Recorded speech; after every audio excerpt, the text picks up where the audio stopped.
Boom.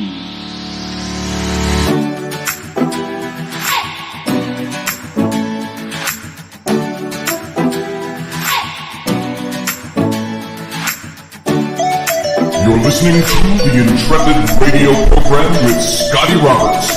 Intelligent Talk.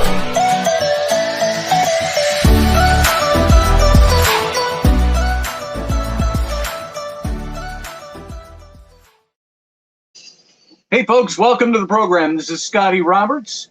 You are watching or listening to the Intrepid radio program right here on the Odyssey Radio Network. That's ODYSY1.com.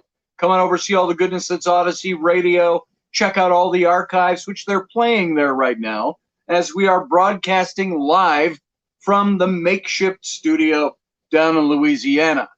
And so go over and check out the schedule at Odyssey Radio, and you can see when this show plays, while they're playing one every night of one of the 500 archived shows of this program that they have over there. And I want to welcome you here tonight.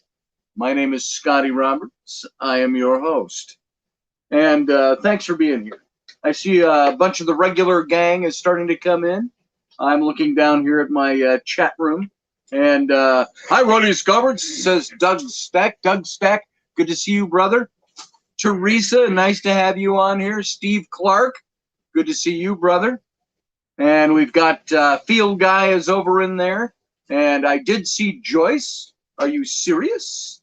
And Morgan Snow, good to see you. I don't know if I have any moderators taking care of hidden. You know, there's a lot of comments that get made in this chat room that get hidden, and they have to be unhidden in order for us to be able to see them. And so if I see them, I'll hit them up. And most of my, looks like my moderators are not in the chat room tonight. So I'll be taking care of some of that unless they come in later. Beth Kirkham, good to see you. And glad that you're in here. And, you know, folks, I am a little bothered by today's verdict in Minneapolis of the Derek Chauvin case. Now, you got to hear me out on this before you think you can conclude where you think I'm going with that. And we're going to talk about that tonight. We're going to get into that. And I want to give a little history of some things as well. I mean, real history of our system of jurisprudence, going back into Roman times and how these things began. And so stay with me here tonight, folks, whether you agree with me or not. This chat room is here so you can express your opinions. If you want to express your opinion and come on air with me and do it, let me find that link. I have to do it over here because we are in the Makeshift Studio. We got to do this on the phone. I'm going to copy that link, copy to clipboard, and let me get it pasted in here. I can't do it on my computer. I got to do it here. How about that? So bear with me for a second. I'm going to post a comment. I'm going to paste that link. There's the link, and we can copy that over time and time again. So there we go. So if you all would like to come into the show and express your opinion about things, just talk about stuff. Sometimes that would be good. Sometimes that would be good tonight. Audrey, it's good to see you as well. Audrica, glad you made it into the show tonight. And Susie Q is here. Hey, Susie Q, how are you doing? Good to see you. And so I want to talk about some of what happened in Minneapolis. Not the details, certainly. I'm not up on all the details. I think we all know what happened in Minneapolis. And by the way, pardon the shaking camera when we have people walking through the camper. That happens. We got kind of late on us at the last minute that there are some of the Mexican crew who are here working from, they're from New Orleans, which is about 3 hours from here. They drive here every day, pre-dawn. They work a full day and then they drive back to New Orleans. And so they needed a place to crash tonight so they didn't have to make that hideous drive 6 hours of their time and be here in the morning. So they're going to be staying in the extra room up in the front where Sam is. So Sam's going to come over into my room. And so there's going to be more people walking around in here tonight. You're going to see a lot of shaking like that of the camera. So sorry about that. We have to bear with it. We're not in a real studio. We're in the Makeshift Studio. And so let's see. I'm concerned about Columbus right now, says Field Guy. And hey, Steph, good to see you. Glad you made it in. And I am concerned about, let's see, how would I back this up? Now, before anybody goes to too swift a conclusion about what I'm talking about here, I don't know, frankly, if Derek Chauvin is guilty or innocent, although they say a jury of his peers found him guilty today. But they found him guilty on 3 different charges. And those 3 different charges range from unintentional manslaughter to murder with malice or some kind of a derangement, and then to 3rd-degree murder, which is intentional. And so they seemingly contradict each other, but they, since when does our system of jurisprudence, I'll ask this question before I go into the details, since when does our system of jurisprudence convict somebody on 3 different charges as a kind of a just in case one of the other ones doesn't stick? That seems to me to be contradictory to our system of jurisprudence. Now, let's halt it right there before I go into any details of what I'm talking about. Let's go back historically.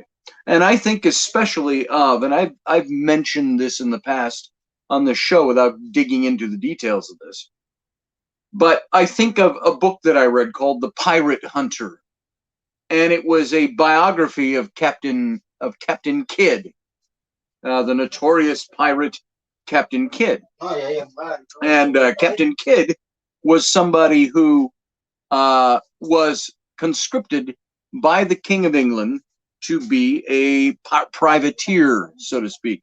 And he was to raid ships that were enemies to the empire.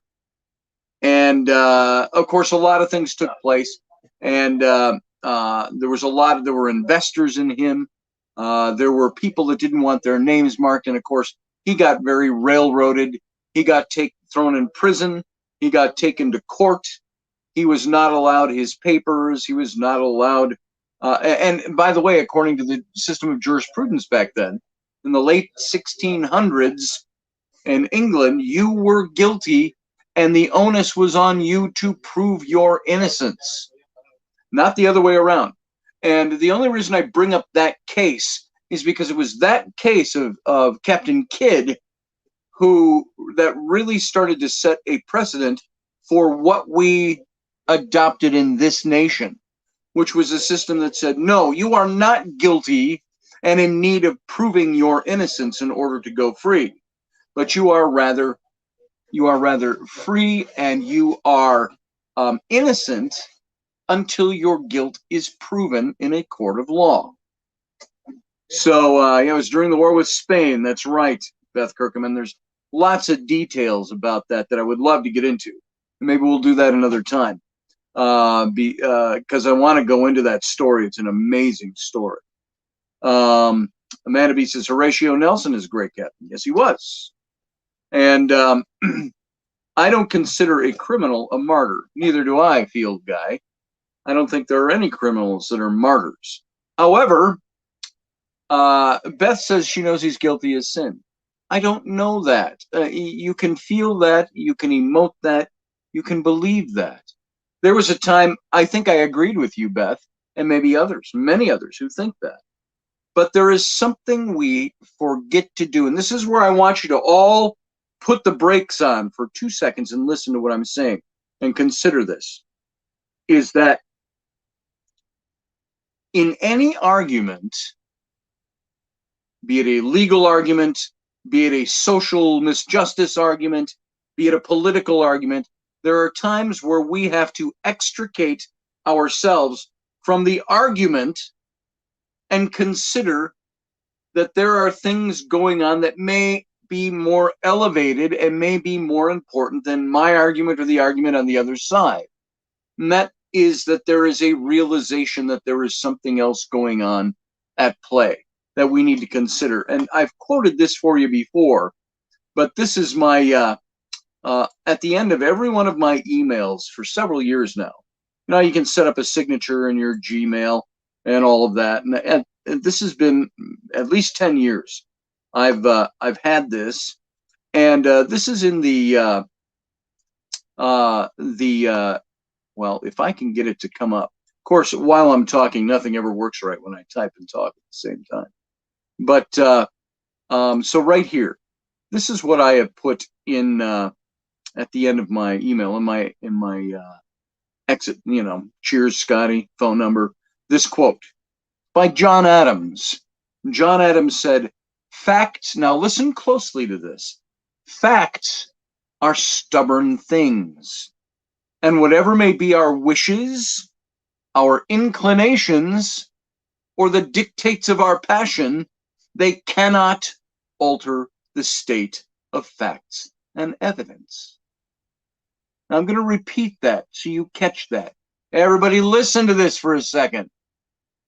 Facts are stubborn things, and whatever may be our wishes, our inclinations, or the dictates of our passion, they cannot alter the state of facts and evidence. Now, John Adams said that. Now, you might say, since there was a guilty verdict delivered today, that obviously the facts and evidence weighed out against Derek Chauvin. But is that really true? We may think we know he's guilty. We may believe he's guilty as shit. We may believe he deserves to have the book thrown at him. Yet there was testimony given that did express some doubt as to whether or not it was his actions that ended the life of George Floyd. So now when you, I don't know how bad this shaking is to you guys when you see this camera moving. I see the whole camera moving. So I don't know if you notice how bad it is, but I'm catching it. Sorry about that. There's no control over that right now without different equipment in here. And this is what I upgraded to, by the way, from what I had before. I was leaning the phone up against the computer screen. Now I've got it on a tripod, but the tripod's shaky. Got to get something more sturdy. So here is the big question to ask yourself. No matter what I think or what I believe or what I think should have been the verdict or what should happen to Derek Chauvin, I have to ask myself, can I take my passions about something, my inclinations, the dictates of the way I feel about something, and move those aside to listen to the facts? How many of the mobs and the rioters out there were listening to facts? And when you go down to the core of even the rioting and the mobs, this all started over the fact that George Floyd, a criminal, was killed by the negligence of a cop. The big question is, do we really know there was negligence? It's interpreted by the jury. Should the judge have sequestered the jury the night before they go out to discuss the verdict? There are many different things. Now, the judge actually left it open, very open, to say, you're not going to win this round, but you can appeal, which they've already done. He used fake money, yeah, but that's nothing to lose your life over. He was using drugs. He was on fentanyl and other things that the way he was using them, the things he did was illegal. Those things all by themselves, they said, could have killed him. Yet they are laying the blame at the feet of the police officer because he used excessive pressure for 9 minutes with his knee on his neck. And again, I'm not going to discuss all the details of this because I can't discuss them cogently. This is just the highlights. Yet they say that George Floyd could have died of the same causes due to the drugs that were in his body. So does that make the cop culpable? Maybe if he was negligent and that could be found. But was he the cause of the death, or were the drugs the cause of the death? Now, when you have mobs waiting outside for this verdict, what kind of pressure do you suppose was on the jury?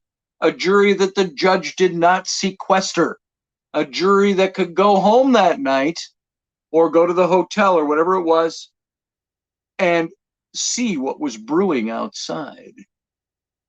What if their names got out and they voted to acquit Chauvin? These are what ifs. I'm asking hypothetical what if questions. Do you think they discussed in that room the possibility of repercussions if they don't return a guilty verdict? This is the big question you have to ask, and this is why it goes into an appeal right away. There's an appeal being filed. Now, you may agree with the verdict. I'm not saying I disagree with it. I'm just saying what I want you to consider is that there is more than just the way you feel about something that determines a case. What did John Adams say? No matter what you feel, no matter what you think, no matter what your wishes may be, no matter the dictates of your passion, none of those things can undo facts and evidence. Now, some might say the facts and evidence were presented. Well, maybe they were. Was the interpretation of those, was the verdict brought down based on the facts and evidence? Or was it based on the mob outside? And I want to ask, since when did we abandon our system of jurisprudence for the sake of the mob? We're afraid of the mob. We're afraid of mob rule. We're afraid of another burning community. And let me ask you, since when did burning somebody's building make justice for somebody who was killed by a negligent cop? Or maybe even a homicidal cop. I don't think he was homicidal. I think he was a dick. And I think he acted in ways that were probably inappropriate, which would be negligence. Death by negligence, unintentional manslaughter as the first charge is. I want to tell you what the three charges. Do you even know what the three charges are that he was convicted on today? Those three charges, and this will lead us into our discussion of our system of jurisprudence. Derek Chauvin was found guilty of second-degree murder, unintentional. That's Minnesota Statute 609.19. The maximum sentence is 40 years for that. The description of this: caused the death of George Floyd without intent to affect the death of any person while committing or attempting to commit a felony offense, namely assault in the third degree. So the first charge that Derek Chauvin was convicted of was the second-degree murder unintentional. The second thing he was convicted of, third-degree murder, depraved mind. That's Minnesota Statute 609.195. The maximum sentence is 25 years for a depraved mind.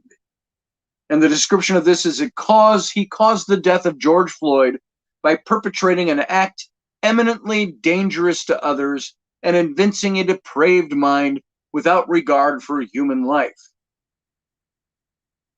Now, does that sound inconsistent with the first one? How can you have unintentional without intent to cause any harm to anyone, and then also be convicted of the same thing with an act that's eminently dangerous to others and evincing a depraved mind without regard for human life? So those two contradict each other. Now, I'm not a great legal mind. The third conviction, second-degree manslaughter, which is culpable negligence. That's Minnesota Statute 609.205. And that's a 10-year sentence it carries.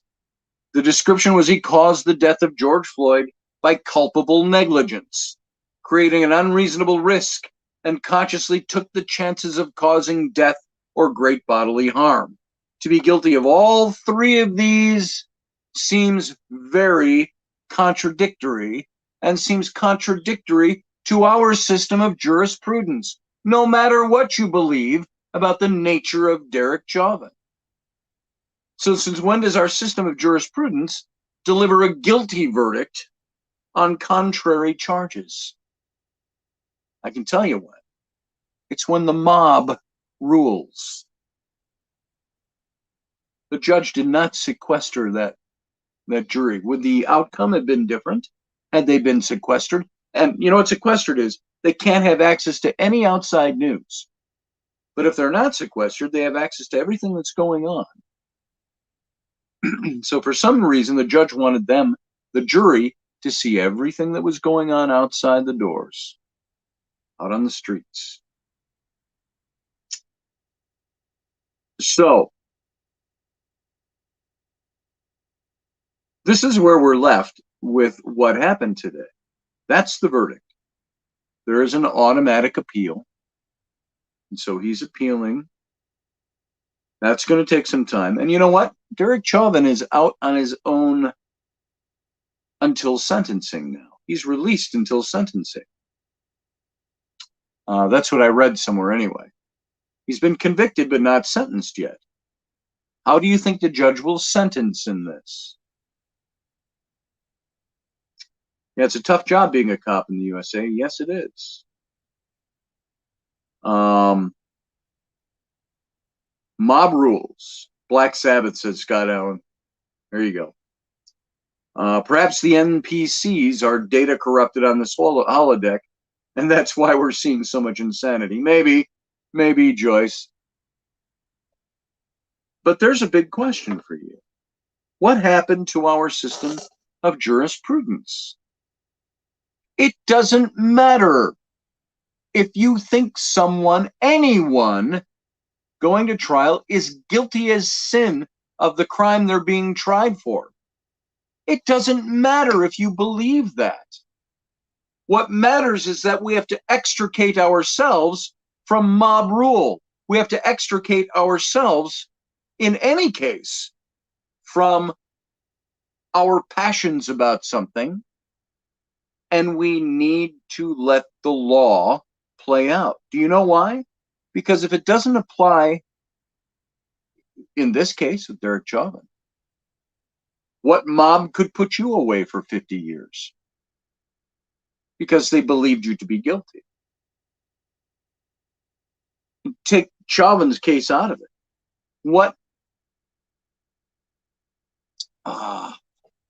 What's the word I'm looking for?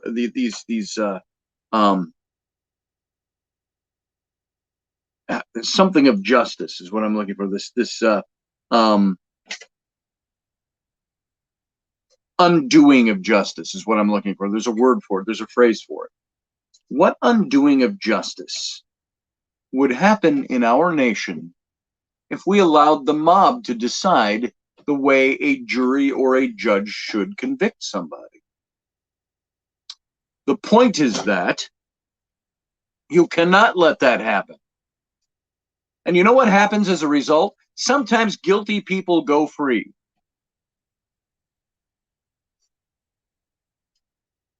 But you know what else happens? Innocent people have the benefit of the doubt. There is a presumption of innocence. Now, people will say, well, he got convicted, so that went right out the window. Not necessarily. Is there any kind of encroachment into justice? An encroachment of our system of jurisprudence when a whole city is standing outside the courtroom doors, ready to erupt into riot and violence if the verdict goes one way? And a whole nother set of circumstances if the verdict goes another way? Can you get a fair trial under those circumstances? I'm not concerned as much about whether Derek Chauvin is guilty or innocent. I'm concerned about our system of law in this country. Sometimes, folks, you have to rise yourself up out of the way things are, the way things are, the way you want things to be. You have to elevate yourself out of that and say, sometimes it doesn't matter what the hell I believe. It is what is real, what is true. A lot of people think Derek Chauvin was convicted because he truly deserved to be convicted. I've heard the argument already today, well, he wouldn't have been convicted if he was truly innocent. Well, that's not true. We know all kinds of innocent people that have been convicted of things they didn't do. So that's not true. But either our system of jurisprudence stands to defend everyone and consider everyone innocent before being proven guilty. It stands against mob rule. If mob rule isn't to be, why did we do away with tarring and feathering? Because people deserve a fair trial. He was convicted for what he did on video, said Audrey. Well, Audrey, you heard the 3 charges. Which charge do you think he was guilty of on video? Maxine Waters wasn't wrong. Maxine Waters was wrong, Beth. I'm going to have to disagree with you on that. Especially from the standpoint of she did the same thing that the left was claiming Trump did on the day that a couple hundred people stormed the Capitol building out of the 500,000 people he was talking to. They tried to get him on incitement of violence, incitement of insurrection. No, he didn't use any different language than Maxine Waters used. But why shouldn't she be censured then? Steph says, I'm sorry, but you're a cop. You're dealing with a lot of scumbags. They need also to care about what may happen to them too. It's not like they're dealing with a jaywalker all the time. This is very true. And of course, as we all know, maybe some of us don't know, George Floyd had a record. He had a violent record. Lady down the road was found burned in the backyard. Her kids watched their father burn her alive. And that was yesterday, yeah. Yeah, Maxine needs to be accountable for her words as well. She condemned Trump for his, yet she uses the same thing, but she doesn't see it the same way because her passions are involved in what she says. Sometimes we have to extricate ourselves from our system of beliefs, from our personal beliefs I'm talking about, our personal belief about something and our passions about something in order to render facts and evidence. Facts are supposed to be non-passioned. They're impassionate. A fact is a fact is a fact. So I always say with historical fact, history is amoral. Because it's not about morals. It's about just telling you what the facts of history. That's what history is. We can lay our own personal morals on top of those. We can lay our own feelings and our own passions on top of historical facts. But that doesn't change the fact that the facts themselves are impassioned. They're just facts. Steph says, how about Maxine runs her mouth? Then she sits in a neighborhood business unarmed while these riots go down.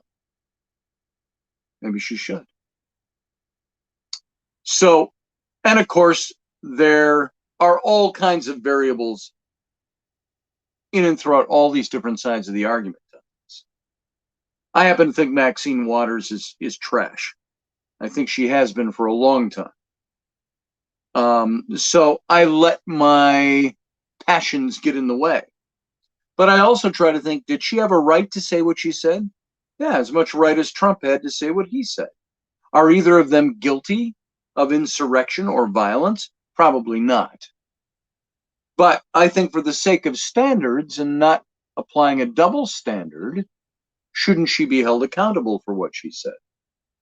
There you go. Doug says StreamYards, Scotty. Not sure what you mean. Unless you're talking about you're waiting in StreamYard. Is that Doug in there? I got a guest going here. Let's see who's in there. Oh, lo and behold, it's Doug. Let's bring Doug in. Let's add him to the stream. There you go, Doug. I do not have my headset on, so let's see if this works for us. And boom, there we go. Done. You're on. All right.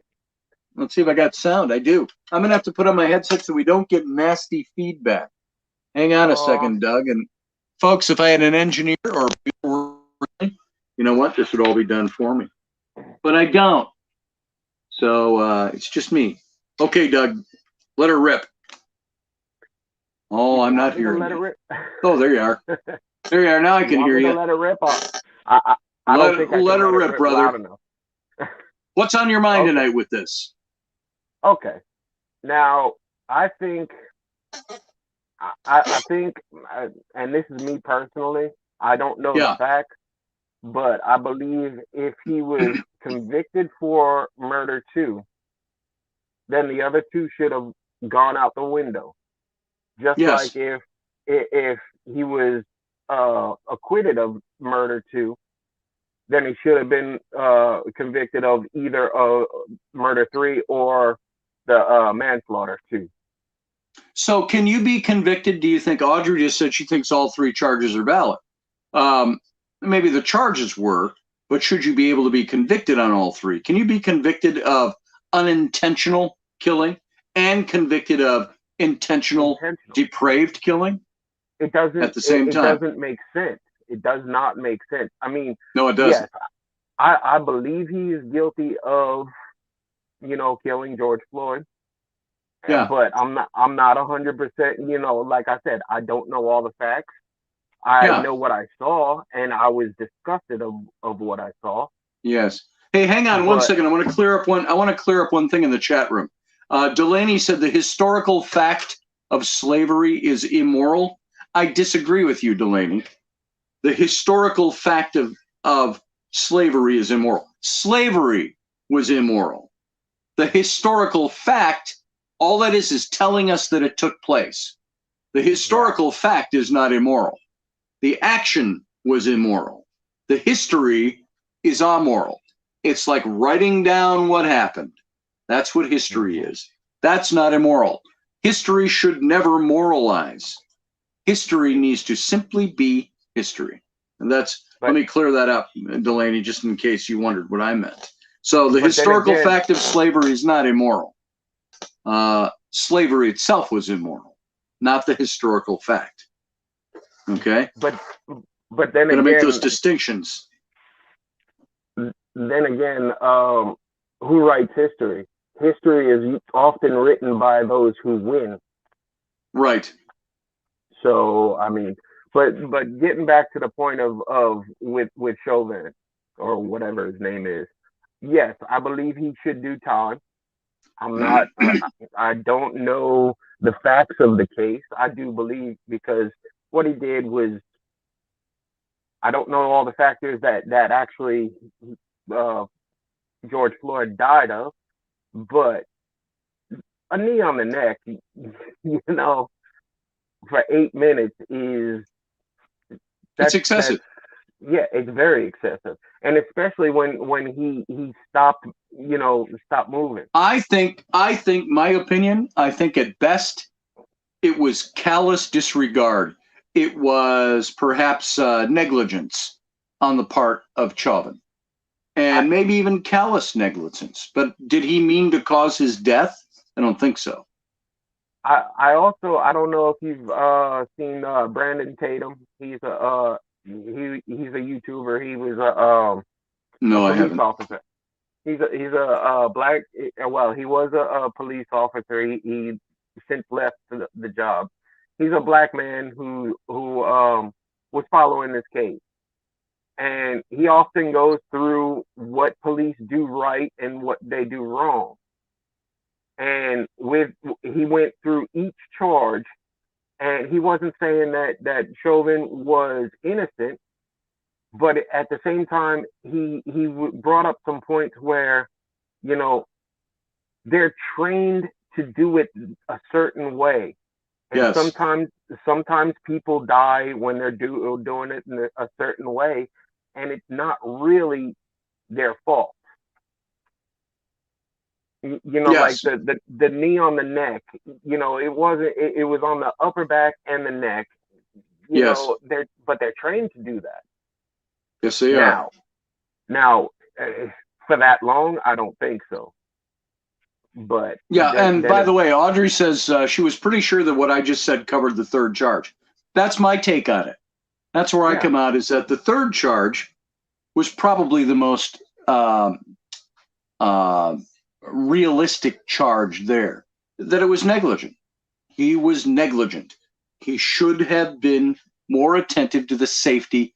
When a cop arrests somebody, they're supposed to keep them safe. Now, this is after, of course, they subdue them. George Floyd apparently was laying still for quite a number of minutes. So he was already subdued. Take your knee off the back of his neck. I get that. That's negligence. Is that unintentional death? Maybe. Could be. Is that depraved murder, manslaughter? There's the big questions. How do you make all three of those work at the same time? I mean, it's so you either killed somebody or you didn't. Maybe. So. Maybe if he was convicted of murder too, then I think the other two should be thrown out. Yeah. But if he was acquitted of murder two, then the other two charges, murder 3 and manslaughter 2, should have stuck. But all three, it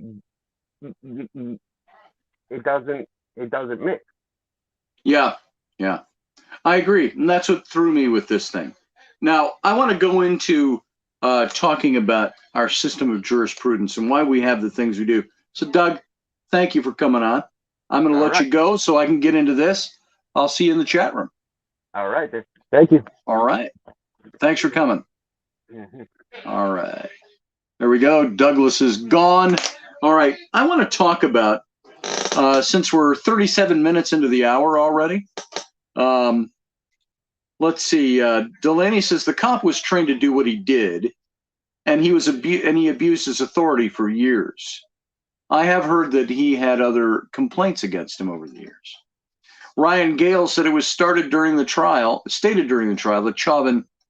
that what Chauvin did was not included in the police training. There you go. I think that I had read that in some article a while back too, is that the knee on the back of the neck isn't something that they're trained to do. So there you go. Take a shot every time Scotty says jurisprudence. There you go. Yeah, there's your drinking game for tonight, folks. On this, the 420. So there you go. Or take a hit. Let's talk about our system of, you ready for it? You pouring? Jurisprudence. There you go, Scott. That one was for you. Take a drink. So the presumption of innocence. This is a legal principle that every person ever accused of any crime is considered innocent until proven guilty. Under the presumption of innocence, the legal burden of proof is thus on the prosecution, which must present compelling evidence to the trier of fact, the judge or the jury. And if the prosecution doesn't prove the charge is true, then the person is acquitted of the charges. The prosecution must, in most cases, then, prove that the accused is guilty beyond a reasonable doubt. And so if reasonable doubt remains, the accused must be acquitted. And the opposite system is a presumption of guilt. And so in many countries and under many legal systems, including common law and civil law systems, not to be confused with the other kind of civil law, which deals with non-criminal legal issues, the presumption of innocence is a legal right. of the accused. The presumption of innocence is a legal right of the accused in a criminal trial. It's also an intentional human right under the UN's Universal Declaration of Human Rights, Article 11, if you want to go even to the UN. And so in non-criminal proceedings like breach of contract and so on, the defendant is usually presumed correct unless the plaintiff presents a moderate level of evidence and thus switches the burden of proof to the defendant. However, there are exceptions to this. So now that's just the basis of presumed innocent. Now, I want to go into a little history of this. Yeah, he'll get his appeal, Susie Q. He's got his appeal. Hey, Patchmo, good to see you. Glad you're here. I'd quit off the back. I got partying to do, says Patchmo. Yep, he got his trial, Beth. You're absolutely correct. My question comes in. How much did you hear ahead of time that he was guilty? How many of us believed he was guilty before his trial? How many of us presumed he was guilty? Now, we're not the people adjudicating the case, so it doesn't matter what we think. But how many of you thought that he was guilty?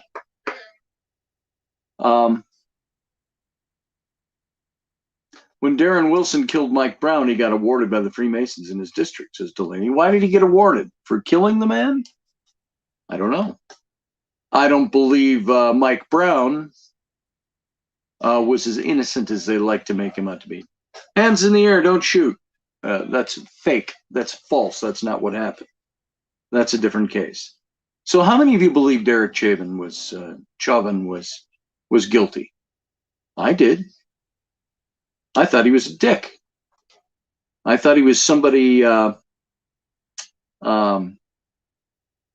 getting away with what you might call legal murder. But then I started listening to the things that might cast doubt on the case. So the big question today comes, do you think that jury ruled today in a clean environment where the defendant is presumed innocent until proven guilty? And do you think that they were overwhelmed by the evidence that he actually did this? Or do you think that there were more factors, external factors at play that caused their decision? Now, I can't prove that. That is you could prove that maybe by digging into the secret thoughts of the jurors, but we don't have that information on us. So what do you think actually happened there? And that's got to be left in that realm of presumption. We presume that they did their job, but when you've got a whole city ready to explode on the outside and the judge lets you see that as a juror by not sequestering you, what are you going to do? What is the common person going to do? That's a big question I have. Steve said he's guilty of the death, but not what he did. Not that he did it on purpose. I agree with that, Steve. That's I think you and I are pretty close to the same thinking on that. Macabre Menace, how you doing? Good to see you. Glad you're here. You talking about me? That old guy up on the screen? So welcome to the show. Robert V, welcome. Good to have you here tonight. So we're talking about the history of our system of justice in this country. Let's look at Roman law. The 6th century digest of Justinian provides as a general rule of evidence, I incumbent probatio qui decit non qui negat. Now, my Latin sucks. In Latin, Indiana. Latin, Indiana. You know what that's from. So proof, what that means is proof lies on him who asserts, not on him who denies. That's what that phrase means. And there's attributed to the 2nd and the 3rd century jurist Paul. It was introduced in Roman criminal law by Emperor Antonius Pius. Then a civil law system, is a modern legal system derived from the ancient Roman legal system, as opposed to the English common law system. And the maxim and the equivalents have been adopted by many countries that use a civil law system. including Brazil, China, France, Italy, Philippines, Poland, Romania, Spain, to name a few. And in the criminal law system of Hungary, it is the most general concept that everybody, suspect, accused, or not, must be considered innocent until a final judgment finds the person guilty. But there's another point of view also, and it's usually one that appears in international declarations, which doesn't connect the stopping of the presumption of innocence to the final judgment, but it's satisfied is the word that's used with any provision that states legal guilt or that states guilt that's based on law. And there's a significant difference between the two formulations. The final judgment usually means the end of the punitive procedure, which can take place many more years after the time of the crime was committed. It can happen, for instance, in the case of caught in the act. The statements of witnesses, the confession of the offender, the perpetrator must be presumed innocent for some years till the final judgment is reached, despite the above enlisted factors here. You had Talmudical law, which was responsible for our system of, wait for it, jurisprudence. I have a Malibu and pineapple juice here. I'll take a drink. I have my own use of the word jurisprudence. It's sweet. So Malibu rum with pineapple juice. Talmudical law.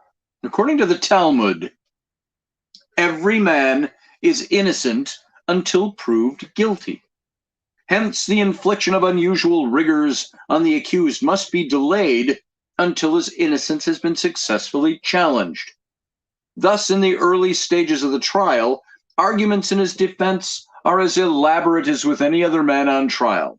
Only when his guilt has become apparent were the solicitous provisions that had been made to protect defendants waived. That's Talmudical law. Islamic law states that similar to that of the Roman law, Islamic law also holds the principle that the onus of proof is on the accuser or the claimant based on a hadith documented by Imam Nawawi. Suspicion is also highly condemned. This is also from a hadith documented by Imam Nawawi, as well as Imam Bukhari and Imam Muslim. And after the time of Muhammad, the fourth Caliph Ali ibn Abi Talib has also been cited to say, avert the prescribed punishment by rejecting doubtful evidence. All right. So don't throw a gay man off the building unless you get it. That's Islamic law. Western Europe said this: after the collapses of the Western Roman Empire, the West began to practice feudal law, which was a synthesis of aspects of Roman law, as well as some of the Germanic customs according to the new elite, and including presumed guilt was their system of jurisprudence. For instance, the accused could prove his innocence by having 12 people swear that he could not have done what he was accused of doing. In practice, this tended to favor the nobility over the lower classes, whose witnesses risked being seen as less credible. After the rediscovery of the Roman law in the 12th century and the development of the jus commune, the canon law of the Catholic Church influenced the common law during the medieval period through its preservation of Roman law doctrine of the presumption of innocence. Now that's very interesting that didn't seem to apply during the Inquisition, did it?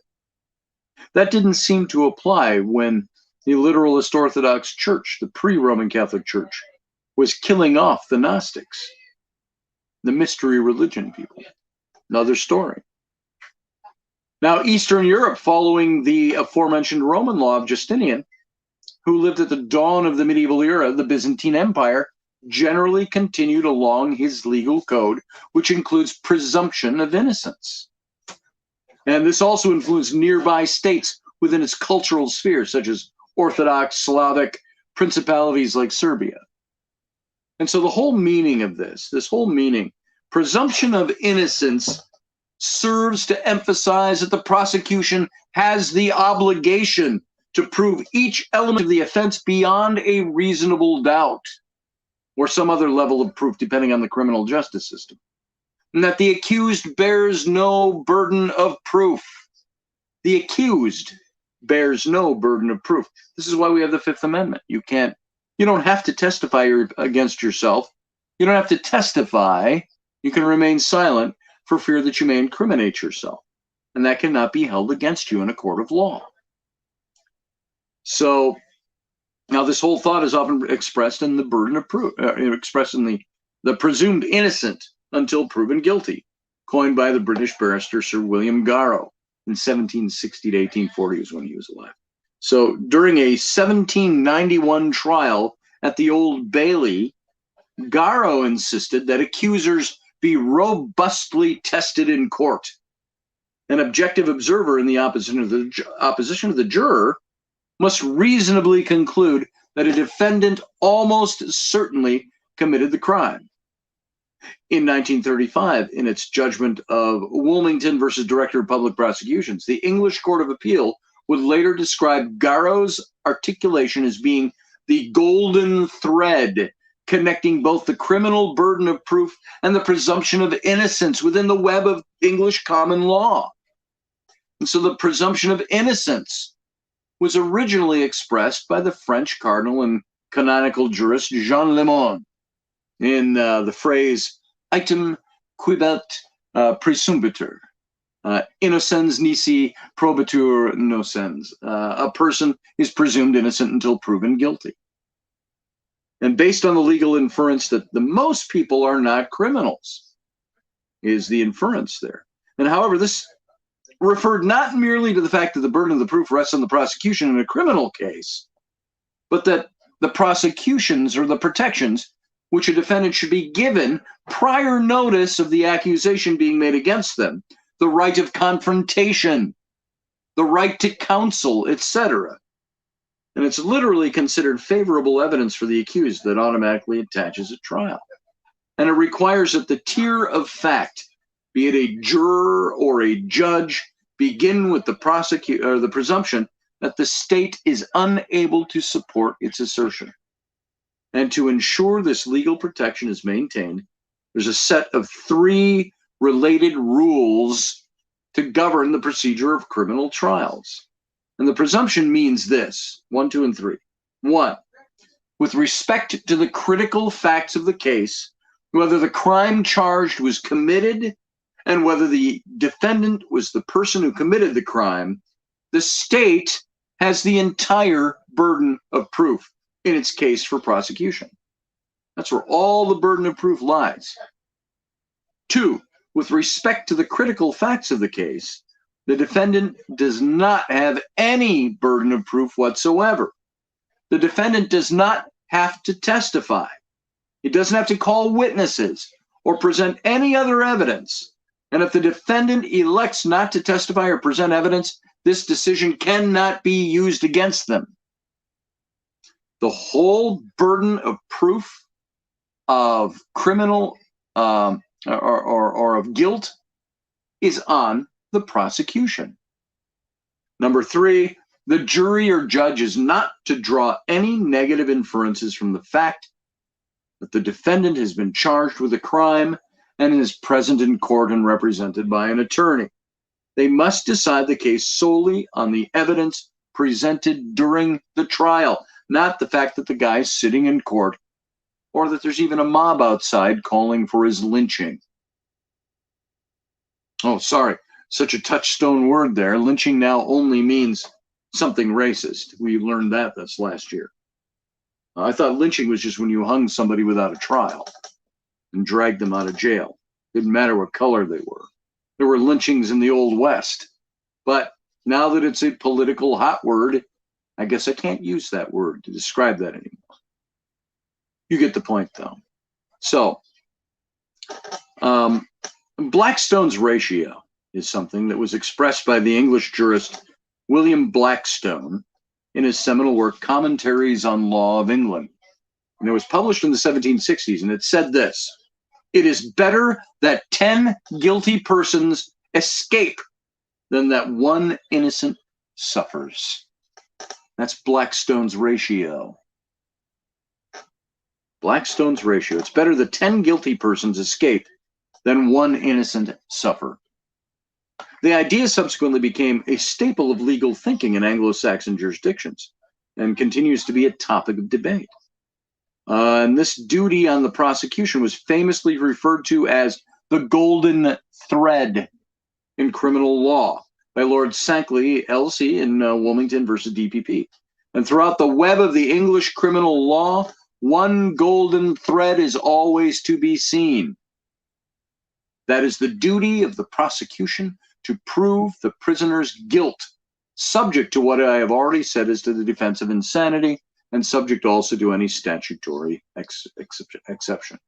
That's what Sankley said. So what you've got here in the presumption of innocence before guilt, innocent until proven guilty, I'm sorry, it's a fundamental right of all of us. Before I go any further, let me look at the chat room. Macabre, the first thing you hit me is Macabre. Is that ginger I see? I'm not sure what you're talking about, frankly. There, I'm not sure how you mean.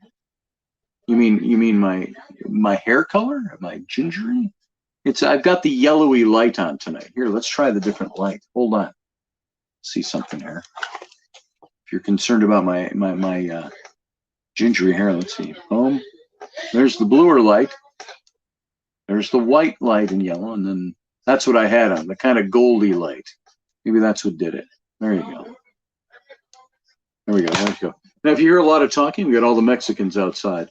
And we're almost done for the night. And I've got to end pretty much on time because they're all going to be staying here in the camper. They got to get up before sunrise tomorrow and get to work. So I'm going to wrap this pretty closely to 10 o'clock. Scotty, you can't say Anglo-Saxon anymore either. Man, we're just screwed all the way around, aren't we, Ryan? To hell with so-called political correctness, Scotty. This is your show. Say what you want. Thank you, Macabre. Sterling, I appreciate that. Michelle Cannon-Free says, perversion of justice was the term you were citing. Yes, that was it. Perversion of justice. Thank you, Michelle. So, what did we have happen in Minneapolis? We saw a man get a fair trial. The question has to be asked, was it fair? Was it a fair trial? We had all different kinds of stuff. There were a lot of people that thought after a lot of the testimony over the last couple of weeks that he might be acquitted. But he wasn't. Was he not? Because the prosecution actually presented the best case and the defense could offer no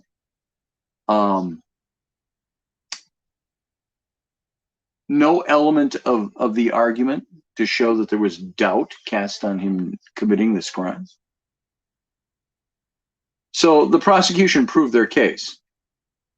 That's like saying the last election was fair.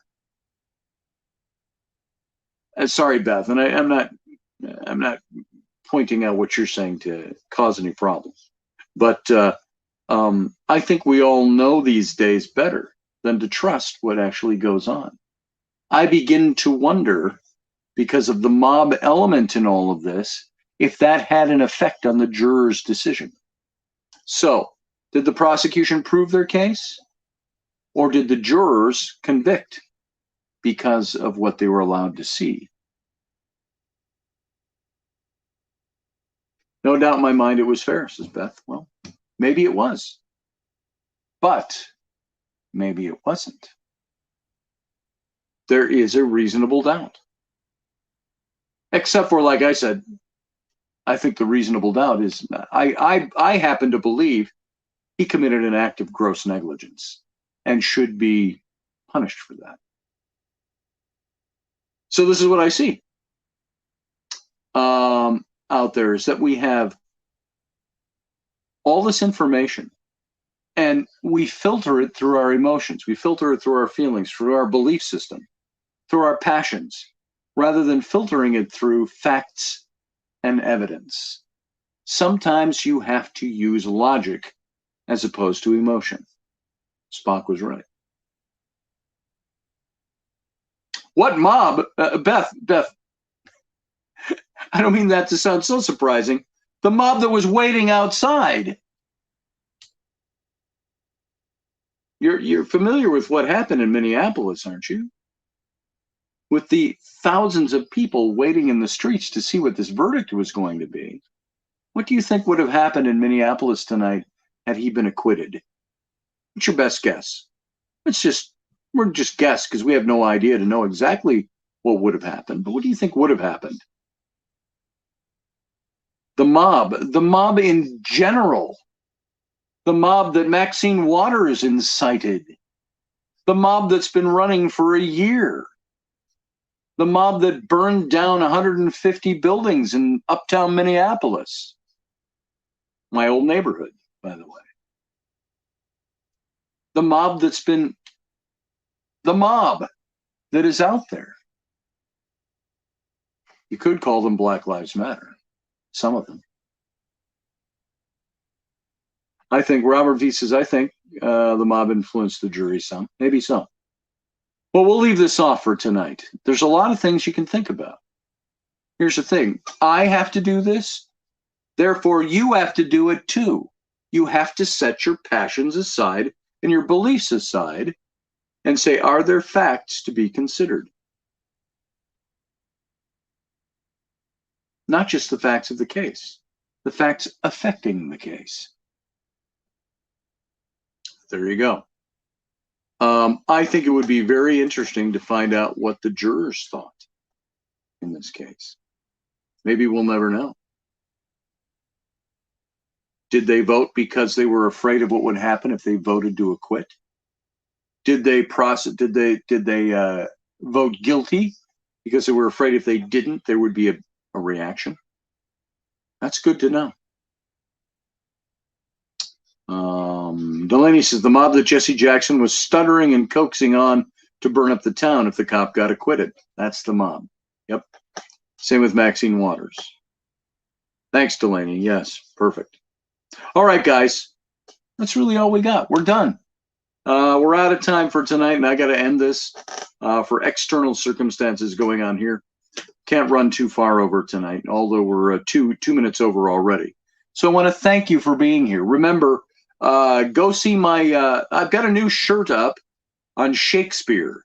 Those of you who love Shakespeare, go see my Etsy page, etsy.com/shop/son-of-a-patriot.